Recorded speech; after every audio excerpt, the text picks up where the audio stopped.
сети много информационных вбросов о том, что, ну, например, там карате не работает, не знаю, штакан не работает, кёкушин там не работает, например, вбросы, что борьба лучше всего, вбросы, что лучше бокса ничего нет, или бокс это очень плохо, это вообще никуда не годится, борьба это тоже отстой, ММА круче всего, ну и так далее, и так далее. В общем, таких вбросов достаточно много, и все они имеют время своего действия.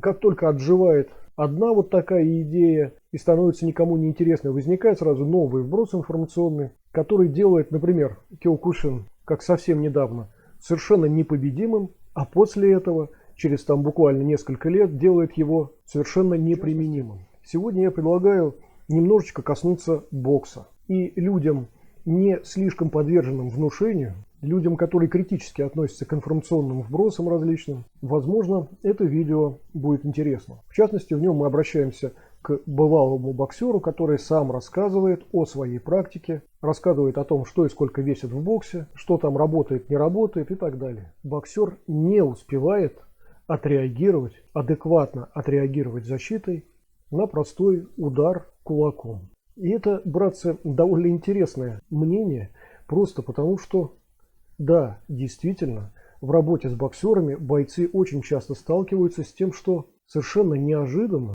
оказывается, что боксеры защищаться не могут адекватно реагировать на наши действия.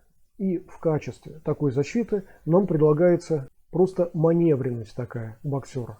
Для бойца такая маневренность не является чем-то особенным, сложным или сколько-нибудь, например, останавливающим.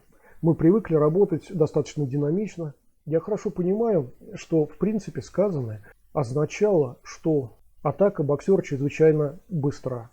Ну, братцы, давайте будем объективны. Эксперимент с ладошкой, с убиранием ладони от кулака, это не самый показательный эксперимент.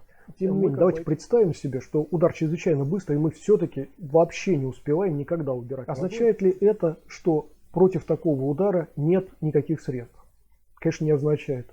В нашей боевой практике мы вообще, согласитесь, не ждем ударов. Мы не стоим как столб или не бегаем от нашего противника, все время ждем, когда он нас ударит, не бегаем за нашим противником и ждем, когда он нас ударит и так далее.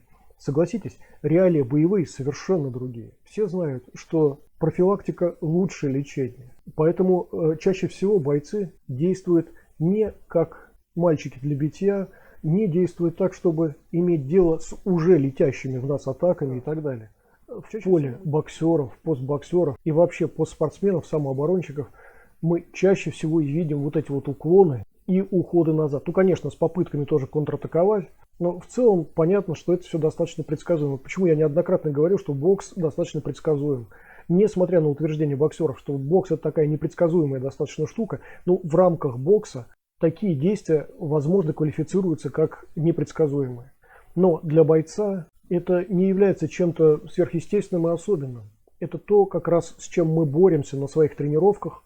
Мы не даем себе возможности проявлять, ну, вот такие слабости рефлекторного характера. Помните, но еще раз спасибо за то, что вот боксер представленный все правильно расставляет на свои места. И мы хорошо видим после этого указанные им ошибки.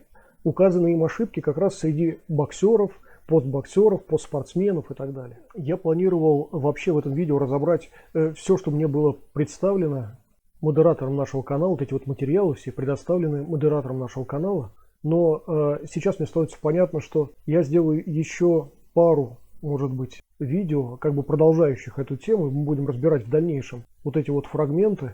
Иначе каждое такое видео будет слишком длительным. Надеюсь, эти видео будут для вас полезны.